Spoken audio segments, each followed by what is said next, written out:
Olá pessoal, bem-vindos a Scout Radar, programa sobre os craques do futuro, à procura do próximo Golden Boy.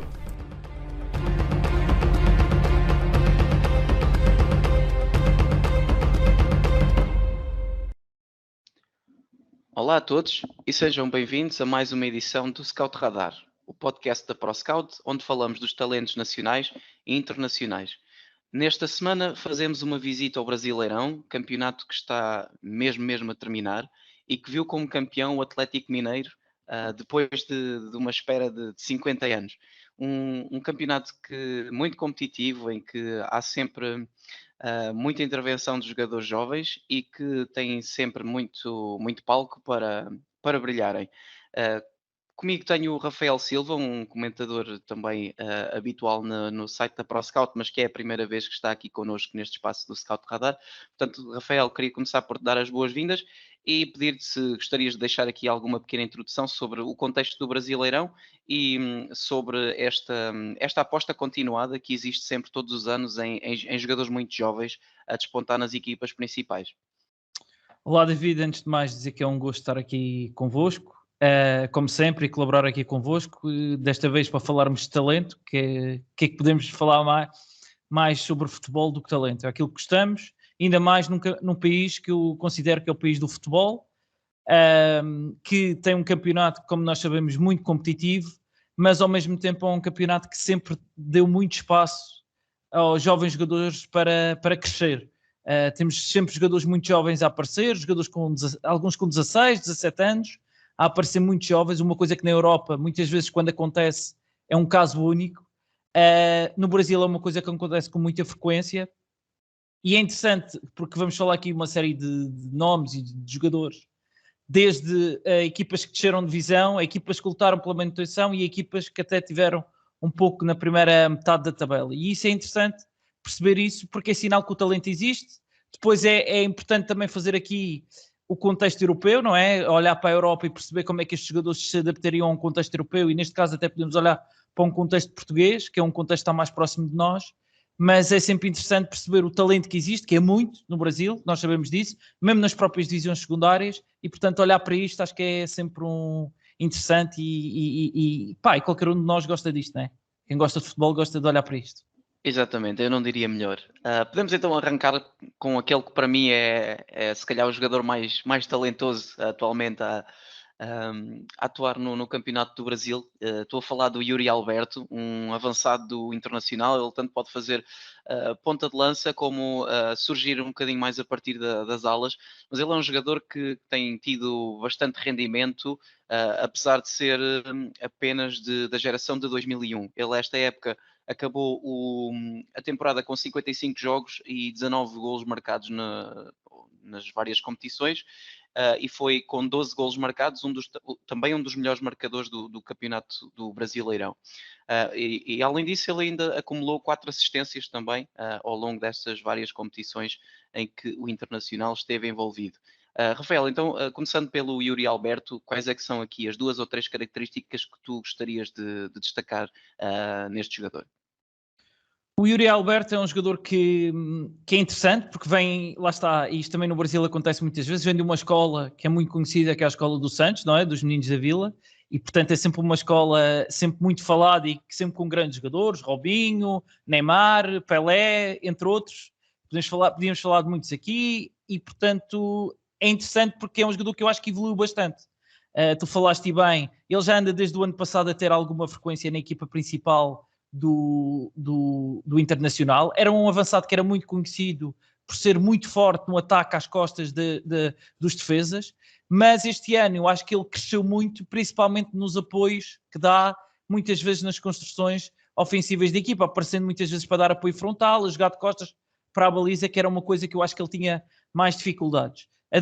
Tem-se adaptado muito bem a isso, e isso fez com que crescesse. E a verdade é que o Yuri Alberto neste momento é dos jogadores mais cobiçados, mais dos jovens jogadores mais cobiçados, se calhar, principalmente avançados, mas que são mais cobiçados por clubes europeus. Já se falou de Milan, já se falou do próprio Barcelona, e portanto a principal característica que eu vejo nele é, sem dúvida nenhuma, a capacidade que tem de atacar as costas da defesa, a velocidade que tem, e agora, sem dúvida nenhuma, a capacidade que tem de dar apoio. E depois tem outra coisa que tu falaste bem, que é a polivalência. É um jogador que, se jogar a partir das alas, também consegue jogar bem, sempre na procura do jogo interior, obviamente, sempre a procurar para dentro, mas é um jogador claramente que para mim, destes nomes todos que vamos falar, é claramente aquele que se calhar está mais próximo de vir para um campeonato europeu. Sim, e agora que o 3-4-3 e o 3-5-2 são os sistemas da moda, não é? Acho que é um jogador que encaixa perfeitamente em qualquer uma das posições de ataque desses modelos. Não sei se tu concordas comigo nisto. Portanto, acho que era um jogador que, por exemplo, vindo para Portugal e caindo num Benfica ou num Sporting, acho que a adaptação ia ser muito rápida. Acho que era um jogador que chegava aqui e dava logo bastante rendimento. Sem dúvida, sem dúvida. Eu concordo perfeitamente com o que estás a dizer, porque é exatamente isso que disseste. Principalmente olhando, por exemplo, para o sistema e olhando aqui, que é um sistema que cada vez é mais falado, que é o sistema do Sporting e do Ruben Amorim, que ficou muito associado ao Ruben Amorim, mas é um sistema que, como vemos, a nível de contexto europeu e a nível mundial, é um sistema que tem sido muito utilizado, quer com 3 avançados, quer com 2 pontas de lança e mais um médio, não é? Qualquer um dos dois tem sido muito utilizado na Europa, ainda agora no Campeonato da Europa que houve este ano, vimos isso. É um jogador que pode fazer qualquer uma daquelas 3 posições e isso obviamente é algo que torna um jogador apetecível e interessante para o contexto europeu, vamos dizer assim. Sim, e com isto eu falei em Benfica e Sporting, mas eu acho que talvez o preço que o Internacional possa pedir por ele, não Sim, sei se já estará sequer ao nível de Benfica e Sporting, não é? Portanto, sem agora dúvida. é esperar para ver o futuro deste jogador, porque realmente tem um potencial muito grande e eu acredito que ele não continue muito mais tempo no contexto ali do Brasil. Bom, acho que podemos avançar para agora aqui. Trazemos 2 jogadores do Atlético Paranaense, uma equipa que também nós analisámos várias vezes no nosso site ao longo desta época, também muito pela questão de ter sido treinada e quem começou a época como treinador foi o António Oliveira, treinador português também. E que, para além de ter feito uma época consistente e tendo mesmo ganho a Copa Sul-Americana, que é a segunda competição mais importante da América do Sul, uma espécie de Liga Europa da América do Sul, também deu palco e conseguiu lançar jovens muito interessantes. E o primeiro desses que eu queria aqui falar contigo é o Christian, um médio de 20 anos, da geração de 2000, e que também esta época foi muito regular na equipa do Atlético Paranaense, somou 52 jogos, 3.205 minutos e depois contribuiu em termos de golos, com 6 golos marcados e 2 assistências. O que é que tu gostas de ver aqui no Christian e qual é que foi a razão que te levou a selecioná-lo como um jogador a destacar aqui neste episódio hoje? Eu acho que a grande capacidade do Christian é, sem dúvida nenhuma, a polivalência que ele tem e a capacidade que ele tem de jogar no meio campo. E vamos voltar a falar dos sistemas de 3 centrais ou de 5 defesas, como queiramos, porque nestes sistemas é muito importante ter médios polivalentes. E nós vimos isso em várias circunstâncias.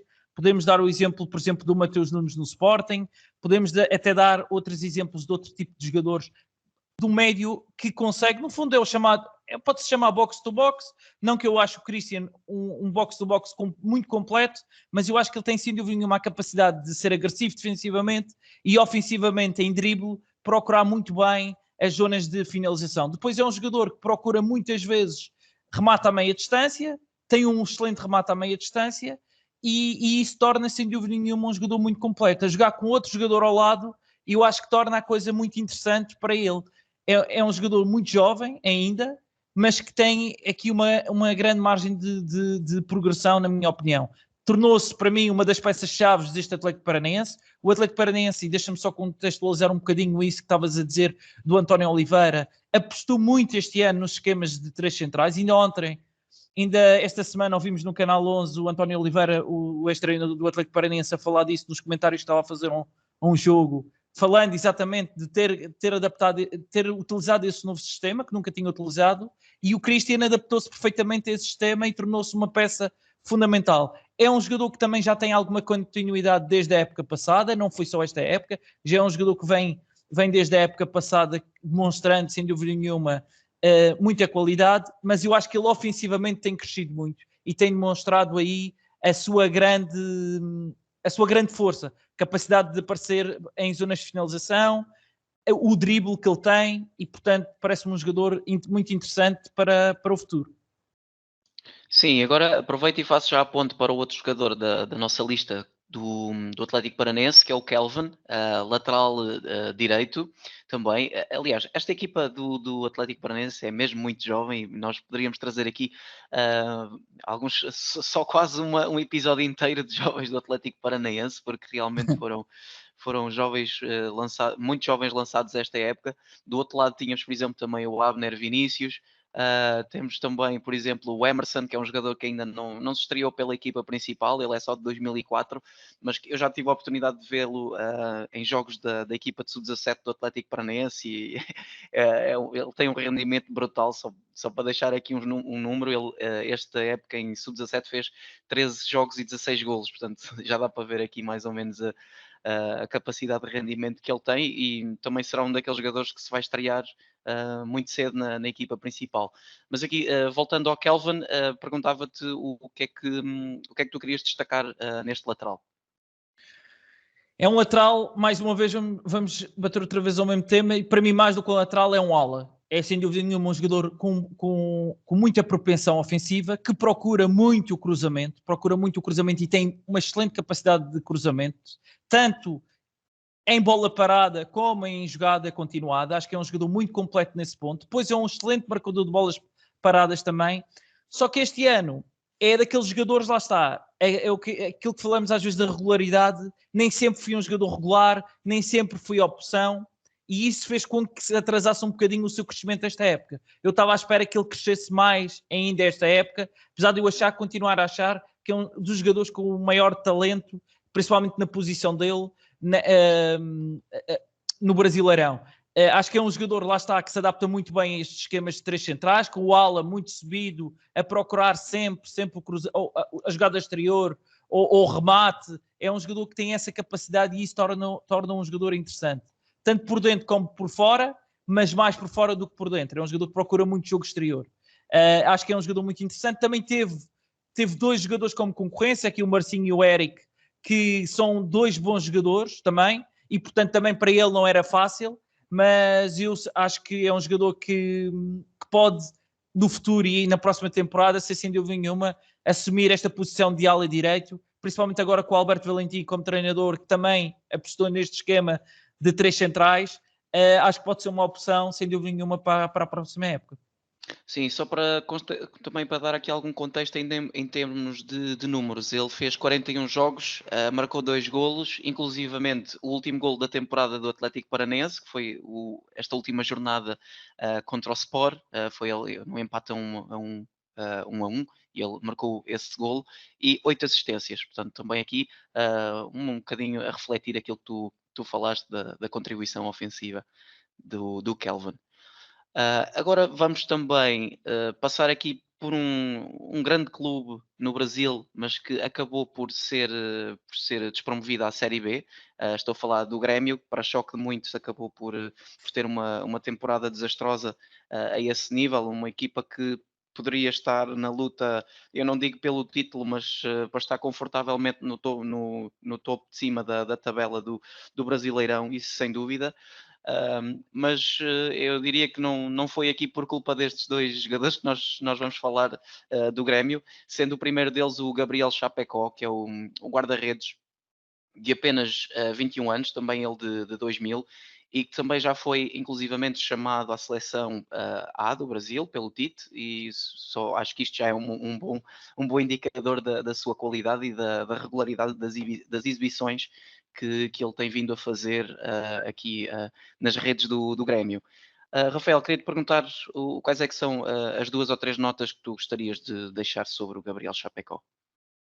Eu acho que o Gabriel Chapecó, lá está, é um jogador que é um guarda-redes muito forte entre os postos. É, sem dúvida nenhuma, um dos melhores guarda-redes neste momento do Brasileirão entre os postos, devido à sua capacidade de reação, à sua altura, que é uma coisa que hoje em dia é muito procurada pelos treinadores, guarda-redes altos. Voltou essa moda dos guarda-redes altos, quando durante muitos anos isso até muitas vezes era mal visto. Secundário. Exatamente, era secundário. E às vezes até mal visto, porque quando era necessário uma reação mais rápida, demorava mais tempo. Hoje em dia é visto exatamente o contrário, e vimos isso também no futebol europeu, claramente essa tendência da aposta em guarda-redes mais altos. É um guarda-redes que depois, lá está, olhando aqui para aquilo que hoje em dia é exigido a um guarda-redes, e principalmente jogo com os pés, eu acho que ele tem qualidade, mas acho que ainda não foi testado, na minha opinião, ainda não ouvia ser testado a um nível muito alto. E isso é algo que eu acho que no futuro pode ser importante para ele, principalmente se ele quiser vir para o mercado europeu, que poderá ser algo que seja necessário ele ter. Acho que é um guarda-redes que entre os postos, como disse, e bola parada é muito forte. Tem uma grande percentagem de sucesso de defesas, ou seja, consegue muito bem defender a baliza. Mas pronto, lá está. Jogo de pés, acho que o timing de saída em bola parada nem sempre é o melhor, acho que é algo que ele poderá melhorar no futuro, mas estamos a falar de um guarda-redes de 21 anos que assumiu a baliza de um grande clube do Brasil. É importante dizer isto, o Grêmio é um grande clube do Brasil, apesar de ter descido à Série B, e não é fácil, e portanto, acho que há aqui várias razões para mostrar que é um guarda-redes com qualidade. A ida à seleção brasileira, como disseste, e na altura até me recordo que o Tite disse que foi o Taffarel que disse que gostava que ele fosse à seleção brasileira, e portanto, quando o Taffarel dá este voto de confiança a um guarda-redes, acho que pode estar ali um talento, sem dúvida nenhuma, de um excelente guarda-redes para o futuro no Brasil, que também se tem demonstrado ultimamente uma boa escola de guarda-redes, porque apareceu o Alisson, apareceu o Ederson, e portanto vão aparecendo vários guarda-redes brasileiros de qualidade, que era algo que não aparecia muito antigamente, e agora vai aparecendo. Isso é interessante também. Sim, sem dúvida. E eu agora gostaria de perguntar aqui do ponto de vista da competição. Se achas que seria benéfico ele acompanhar o Grêmio nesta descida à Série B e continuar a ter minutos em contexto de Série B?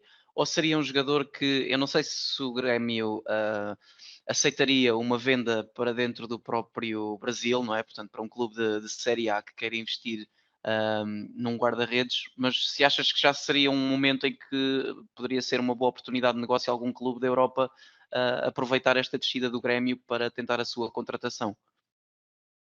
Eu acho que sim, lá está. O Grêmio acaba por ser uma equipa interessante, e nós vamos falar aqui de dois jogadores, vamos falar do Chapecó e vamos falar de mais um jogador, que eu acho que são duas oportunidades de negócio, e tu falaste bem, para os clubes europeus, sem dúvida nenhuma.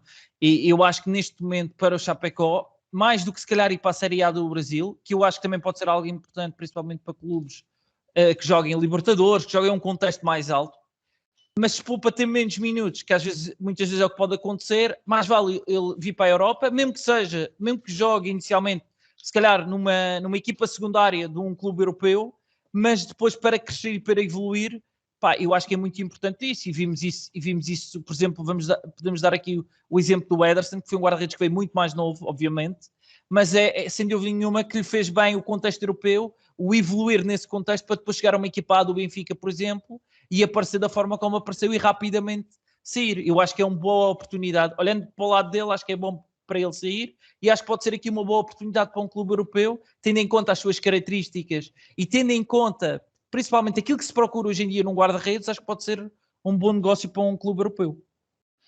Sim, e mesmo dentro do Brasil eu não estava a ver assim um clube em que ele pudesse, pronto, daqueles que obviamente teriam a capacidade financeira para o resgatar do Grêmio, porque o único clube que eu estava aqui a ver seria o Flamengo, porque o próprio Diego Alves já tem cerca de 37, 38 anos, algo assim do género, e portanto, numa perspectiva de sucessão do Diego Alves, o Chapecó poderia fazer sentido, mas também o Flamengo tem um jovem guarda-redes muito promissor, que é o Hugo Sousa, e que Sem dúvida. nós também já tivemos a oportunidade de falar sobre ele aqui neste espaço. Portanto, também não veria com muito sentido estarem a fazer um investimento dessa ordem, tendo um jogador como o Hugo Sousa nos quadros. Depois os outros clubes grandes, digamos, do Brasil, que hoje em dia andam a lutar por títulos, eu diria que estão completamente bem a nível de guarda-redes, quer Palmeiras, Atlético Mineiro, Corinthians com o Cássio. Portanto, também não sei no Brasil onde é que ele encaixaria. Portanto, acho que ele a sair certamente seria para fora do país, também na minha visão. Bom, então, seguindo para o outro jogador do Grêmio que trazemos hoje, é o Wanderson. uma autêntica locomotiva ali pela ala direita.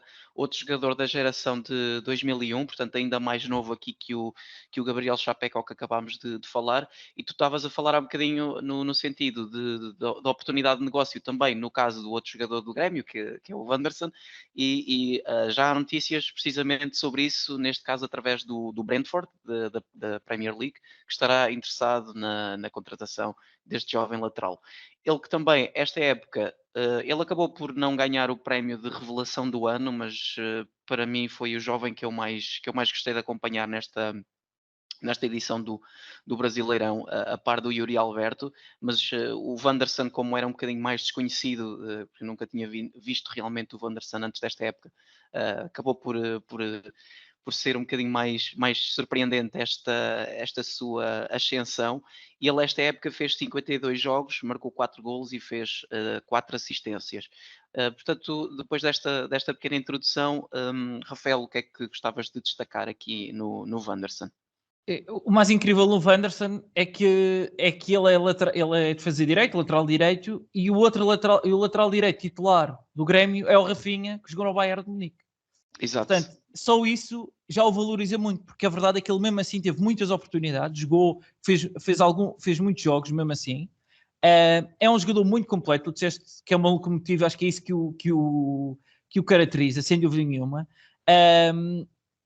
Tem qualidade para ser até um lateral, por vezes, mais construtor pelo meio, com capacidade para atrair dentro e depois jogar fora. É um jogador que tem essa capacidade. Inteligente, agressivo defensivamente, gosta de pressionar alto, é um jogador muito interessante e, sem dúvida nenhuma, do que estávamos a falar, este sim, eu acho que é uma excelente oportunidade de negócio. Eu, por acaso, por curiosidade, fui ver quanto é que ele neste momento está a valer no Transfer Market, apesar de não ser a base de tudo, mas serve pelo menos para ter uma noção. Ele neste momento está avaliado por 8 milhões. E tendo em conta que o Grêmio vai descer, é um jogador que obviamente vai baixar de preço, não é? E tendo em conta isso, acho que é uma excelente oportunidade de negócio que está aqui. E olhando, por exemplo, e vou dar aqui um exemplo do Benfica, por exemplo, que anda à procura de um lateral direito, parece que anda à procura sempre de um lateral Desde direito há muito tempo. Exatamente. Acho que aqui está aqui um jogador jovem, uma boa oportunidade de negócio, que acho que é um jogador que facilmente, daqui a 2 anos, poderá valer muito mais do que isto. E pronto, lá está. E o que é que eu acho que falta ao Wanderson, porque também isto não é tudo bom, não é? Acho que ao Wanderson, se calhar, para um futebol europeu, falta-lhe capacidade física, mas é algo que ele facilmente consegue ganhar, aumentando o ritmo e vindo para a Europa. Tu falaste do Brentford, que é uma equipa que é conhecida por ter um departamento de scouting e de data analysis muito forte, e isso mostra a sua qualidade, não é? É quase um carimbo de qualidade, porque o Brentford tem essa capacidade de encontrar este tipo de jogadores, e lá está, é o que tu disseste, é um nome que não é assim ainda muito, muito conhecido, é um nome que já começa a ser conhecido, mas a verdade é que esta época deu o salto, numa equipa que vai descer, e portanto eu acho que aqui, melhor oportunidade de negócio do que esta, acho que não há. E portanto, parece-me um excelente jogador, sem dúvida nenhuma. Sim, já agora só para completar, tu falaste há bocadinho nos 8 milhões de mercado do Transfer Market, a proposta supostamente dada pelo Brentford, que foi reportada pelo Globo Sport, foi de 12 milhões de euros. Pronto, portanto, fica aqui também este valor, vale o que vale, é uma notícia que vem do Globo Sport, mas que poderá aqui também ser um bom indicador do valor de mercado pelo qual este jovem pode acabar por sair para a Europa. E já agora não sei se tu vais concordar com esta minha comparação, apesar de eu não gostar muito de fazer este tipo de paralelismo, mas faz-me lembrar um bocadinho o Danilo quando chegou ao Porto, o estilo de jogador do Wanderson. Sim. Podemos dizer que sim, que é um jogador em alguns aspectos semelhante ao Danilo, sem dúvida nenhuma. Sim, portanto, para quem nos está a ouvir e quiser assim uma base de comparação, talvez possa ser uma, uma boa ajuda, porque depois o Danilo veio a ter um sucesso brutal na sua carreira. Portanto, era bom que o Wanderson também pudesse chegar a uma carreira ao nível do Danilo, certamente. Bom, agora para mais um jovem desta lista, o Marcos Vinícius, do Juventude, ou simplesmente Sorriso, nome do futebol, um nome curioso, que também esta época fez 50 jogos, quase 3.200 minutos, 4 golos marcados e 4 assistências numa equipa do Juventude, que também fez um campeonato, diria, uh, ali res-vés, quase a descer, mas acabou por se manter na Série A. Ele, salvo erro, tinha sido um clube que subiu no ano passado, portanto também não tinha assim, as expectativas certamente não seriam as maiores, mas estando agora safo da despromoção, acaba por ser um bom momento para eles continuarem a construir um plantel e continuarem a tentar manter-se pela Série A durante mais alguns tempos. E certamente aqui o Sorriso será um jogador em que o Juventude terá muitas esperanças, não é? Para conseguir esses objetivos. Portanto, Rafael, foste tu também que selecionaste aqui este jogador como para destacarmos aqui, porque eu confesso que não o conhecia assim tão bem, não acompanhei assim tanto os jogos do Juventude esta temporada, e pedia-te então que nos descrevesses aqui um bocadinho que tipo de jogador é o Sorriso. Primeiro, acho que é interessante este jogador, e lá está, às vezes olhar para o futebol brasileiro e olhar muitas vezes, e tu que também acompanhas muito o futebol brasileiro e principalmente muitas vezes escalões de, como eles chamam, escalões de base, escalões de formação, Sim, sim. sub-17, sub-18, sub-19, sub-20, Sub-20. e tu olhas claramente para este jogador e tu percebes e perguntas como é que este jogador está aqui, parece que está meio perdido ali numa equipa que luta para não descer de divisão. Pá, é um ótimo jogador, muito interessante, é um jogador típico brasileiro. Eu escolhi exatamente por isso, porque ser um jogador que eu olho para ele e digo, isto é um jogador brasileiro. É um jogador de corredor, um extremo de corredor, procura muito o 1 para 1, tem uma excelente capacidade de drible, ganha em velocidade, e depois tem outra coisa interessante, que é, normalmente este tipo de jogador, tu dirias, mas é um jogador com um centro de gravidade baixo, é um jogador rápido, mas baixo. Não, ele tem a capacidade, outra coisa, a característica que se destaca nele é a altura e a capacidade física que tem para os duelos. Depois é um jogador que eu gostei muito também na forma como pressiona o adversário. Ou seja, a forma como o Juventude pressionava, e ele procurava muitas vezes essa pressão para conquistar o mais rapidamente a bola. E gostei também da sua, em alguns pormenores básicos, como uma recepção, a forma como pressiona, estava eu a dizer, são coisas que me impressionaram neste jogador e principalmente no clube onde ele está. Lá está, isto também olhando aqui para as oportunidades de negócio que nós falamos muito, este é claramente um jogador, e eu também tive a curiosidade de ver quanto é que ele valia no Transfer Market. No Transfer Market vale 300 mil euros, portanto é um jogador barato, obviamente que é só uma base, mas é um jogador mais barato do que os restantes que vamos falar aqui, e por isso também o destaquei. E sem dúvida nenhuma, foi isso que me agradou. É um jogador muito mais de drible e menos de cruzamento, mas isso, lá está, é aquilo que às vezes, muitas vezes se ouve dizer que se perdeu no futebol. O Sorriso ou o Marcos Vinícius tem isso. E eu gostei muito disso. Não sei se é um jogador que se vai manter no Juventude. Acho estranho se manter no Juventude. Se mantiver, desculpem, se mantiver no Juventude. Mas é um excelente jogador, sem dúvida nenhuma. Gostei muito. Sim, e até pode ser mesmo um jogador para dar o salto dentro do próprio contexto do Brasileirão. Por exemplo, eu estou-me aqui a lembrar do Michael, que também andou assim num clube que lutava para não descer e que depois acabou por ir que era no Goiás, salvo erro, e que agora, estando no Flamengo, depois de uma época de estreia no Flamengo um bocadinho abaixo das expectativas, esta época explodiu e foi, se calhar, o melhor jogador do Flamengo e esteve até nomeado para a equipa do ano do Brasileirão. Portanto, é um jogador que se calhar entrando num patamar acima no próprio Brasileirão ainda pode explodir mais, como o caso do Michel que eu acabei de dar, e até dar nas vistas já num futuro muito próximo.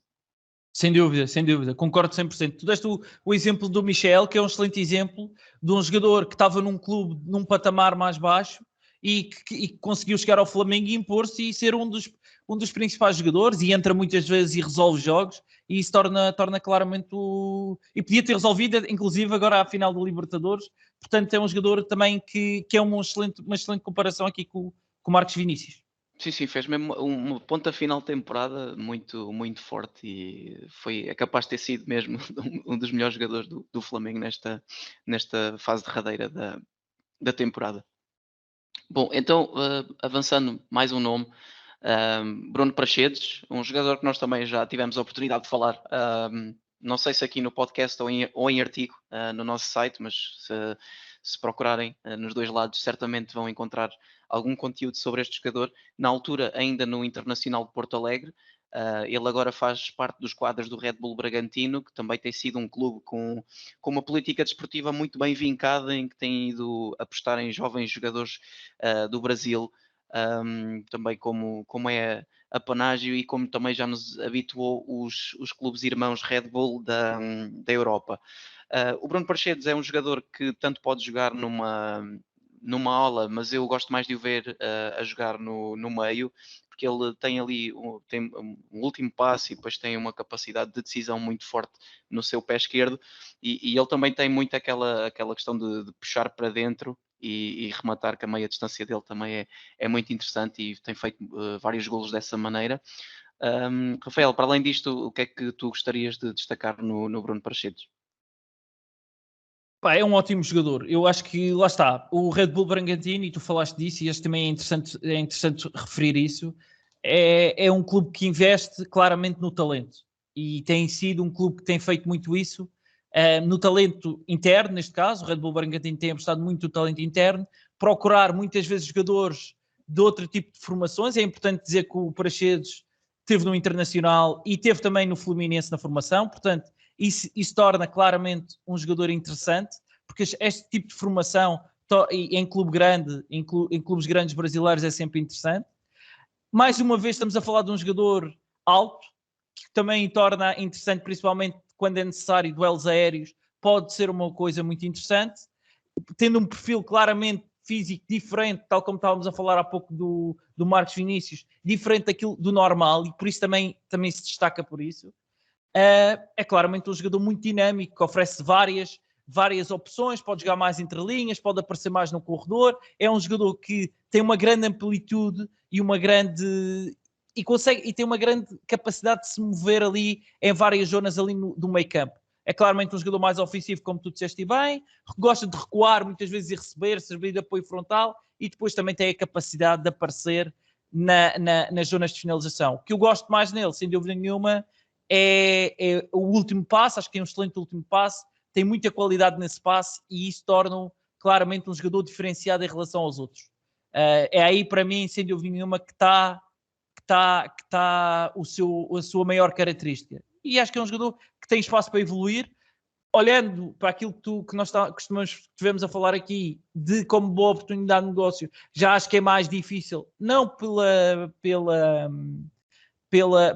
não pela sua falta de qualidade, mas sim pelo contexto Red Bull Bragantino, que sabemos como está envolvido em todo aquele grupo, não sabemos até que ponto é que não é necessário um investimento maior para conseguir tirar este jogador daquela empresa, né? No fundo, aquilo acaba por ser do consórcio.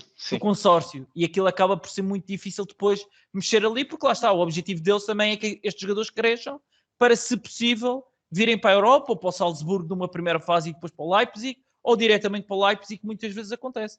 E, portanto, isso é interessante.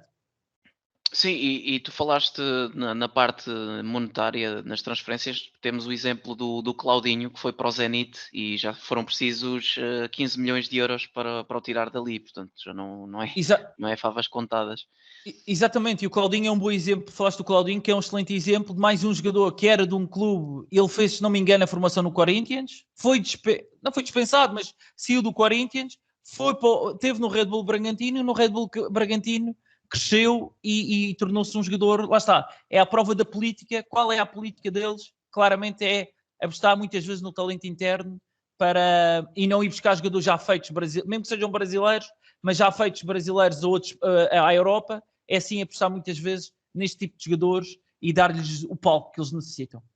Sim, e para quem tiver então interesse nesta vertente mais do scouting, deixo aqui a sugestão, porque o Red Bull Bragantino é mesmo uma equipa muito interessante nesse aspecto, porque também tem, daquilo que o Rafael já acabou por dizer, tem uma aposta muito forte em vários jovens brasileiros e, portanto, é sempre interessante de seguir e de perceber quem é que são os jovens que estão a despontar. Há também o caso do Luan Cândido, que nós tivemos praticamente na lista para incluir aqui para falarmos, acabámos por não o destacar pelo simples facto de já estar contratualmente ligado ao Leipzig. Depois há jogadores como o Jadson, o Eric Bahia, o Praxedes, como já falámos, depois lá à frente há o Arthur, que para mim também deve ter sido, se não o melhor jogador do Brasileirão, top 3 certamente, nem que seja mesmo só pelo rendimento que conseguiu dar.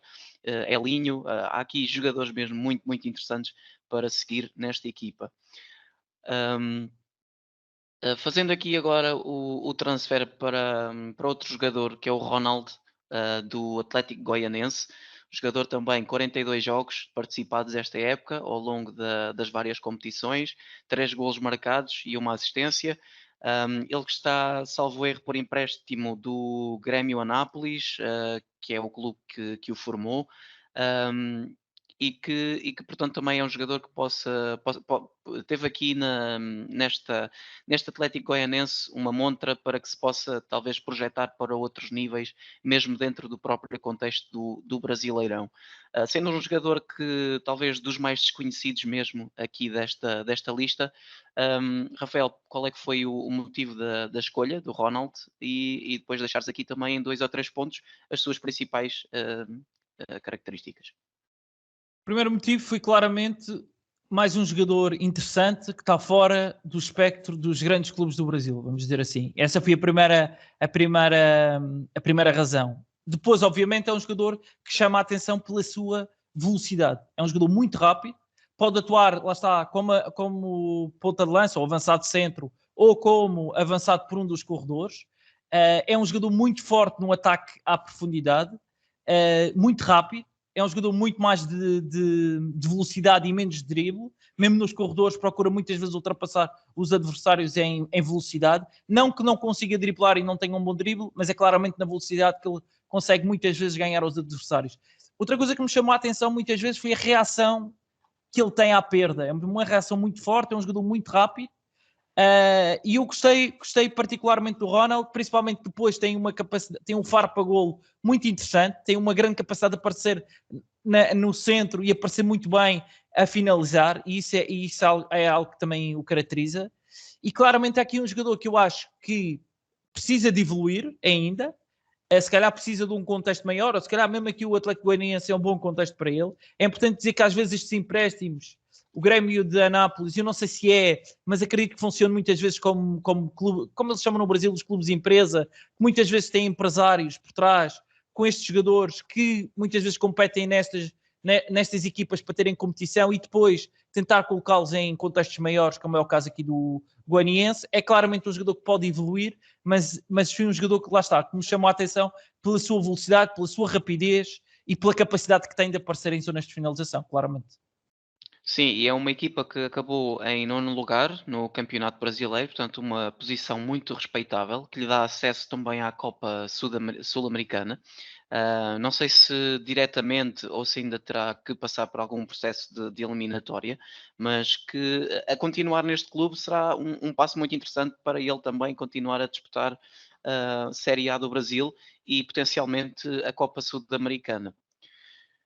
Agora, para terminarmos, trazermos aqui 2 nomes que também nós já acabámos por destacar, quer dizer, um deles já acabámos por destacar em vários conteúdos que temos produzido também ao longo deste ano de 2021.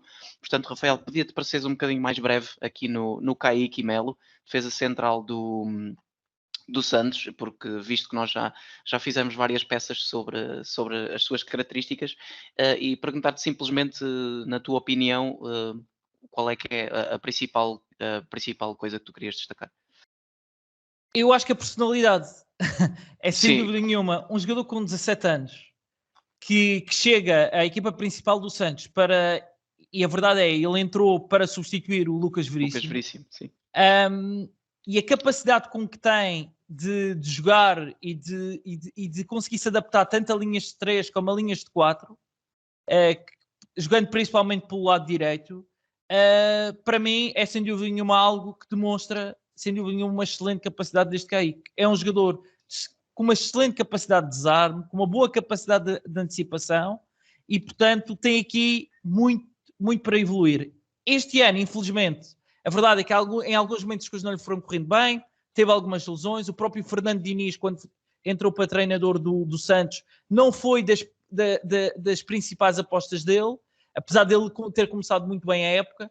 Depois, com a saída do Luan também, do Luan Pérez para o Marselha, começou a voltar a ser opção, e é claramente aqui um jogador, destes que estamos a falar, é talvez o jogador mais, acho que é o jogador mais jovem de quem vamos falar, e é aquele que tem aqui uma margem de progressão muito grande e que tem muito espaço para evoluir. Duvido muito, vou-te ser sincero, duvido muito que este jogador esteja muito tempo sem um clube o contratar, mesmo que seja para ficar no Brasil mais 1 ou 2 anos, mas duvido muito, com 17 anos e a personalidade que tem demonstrado, com mais um bocadinho de regularidade do que teve este ano, acho que é um jogador que facilmente vai aparecer na equipa principal. Na equipa principal não, na Europa. Acho que é algo que vai acabar por acontecer. Sim, eu acho que vai ser daqueles jogadores que tem logo contrato assinado e mal face aos 18 anos salta logo para a Europa, até porque ele faz anos em janeiro, pelo que estou aqui a ver, e portanto também acaba por ser uma altura em que temos a janela de transferências de inverno abertas na Europa, portanto é certamente um jogador que será um desses casos. Só para contextualizar, porque nem todos podem saber, tu falaste na idade dele, ele tem 17 anos, geração de 2004, e também para deixar aqui como conclusão do Kaique, é que tu destacaste a parte da personalidade, que foi precisamente o que eu tinha destacado no artigo que fizemos no site, e que já não me lembro ao certo quem foi o convidado, mas quando falámos nele aqui também no podcast, também foi precisamente a sua mentalidade, o grande foco que deixou notado sobre o Kaique. Portanto, não deixa de ser curioso que 3 pessoas que fizemos conteúdos sobre ele e constatámos todos o mesmo. Bom, para terminar, temos aqui o grande vencedor do prémio Revelação do Brasileirão 2021, que é o André Neto, do Fluminense, um jogador de meio campo que esta época fez 36 jogos, 2.500 minutos, um gol marcado e uma assistência, e que foi também uma das peças chaves deste Fluminense, que acabou também no campeonato em sétimo lugar, estará nas fases de acesso à Copa Libertadores, e que foi também uma equipa sempre muito, muito competitiva e um osso muito duro de roer para qualquer que fosse o adversário. Portanto, Rafael, aqui para completarmos o nosso episódio, perguntava-te aqui como nota final o que é que tu gostarias de deixar sobre este André Neto?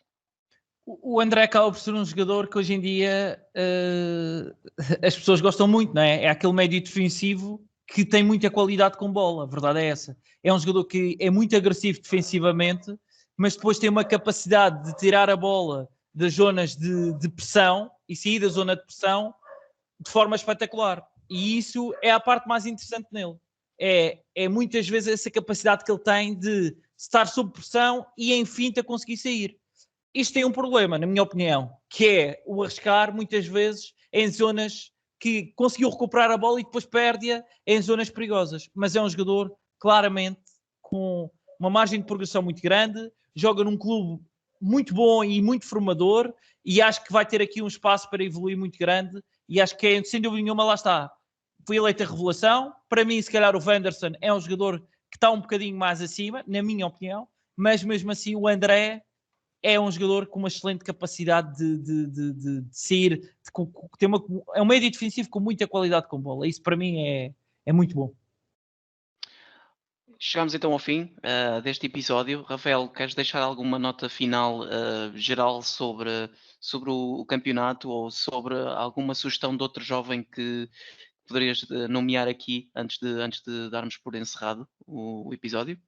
Não, só dizer que o campeonato brasileiro, lá está, é um campeonato muito interessante de seguir, tem imenso talento e isso é o mais interessante, e por isso é que eu gosto tanto do campeonato brasileiro, claramente, e gosto de acompanhar sempre. Obviamente que agora com os treinadores portugueses isso também, o interesse obviamente cresce, mas é sem dúvida nenhuma um campeonato com muito talento. Podíamos ter outros nomes aqui, como tu falaste, podíamos falar aqui de outros jogadores, mas acho que este, sem dúvida nenhuma, saímos um bocadinho do espectro dos grandes, apesar do Yuri Alberto jogar no Internacional, que é um clube grande do Brasil, e aqueles que jogam no Grêmio também é um clube grande, mas a verdade é que saímos aqui um bocadinho dos clássicos, Flamengo, Palmeiras, que é sem dúvida nenhuma aqueles que acabamos por conhecer mais, porque tiveram treinadores portugueses, conhecemos muito bem e ouvimos falar muito, e portanto acho que isso é que é também aqui um ganho.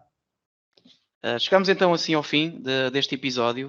Rafael, mais uma vez agradecer a tua a tua presença. Acho que deste aqui contributos muito interessantes, que certamente nos ajudarão a perceber melhor, um bocadinho melhor cada um destes jogadores, e acho que também deixaste aqui umas boas palavras de encorajamento a quem está a decidir se deve seguir o Campeonato Brasileiro ou não. Para quem gosta desta área do scouting é um campeonato indispensável, de acompanhar, e portanto também despedir-me de ti com um abraço e com um abraço para quem também nos ouviu, e até à próxima. Obrigado.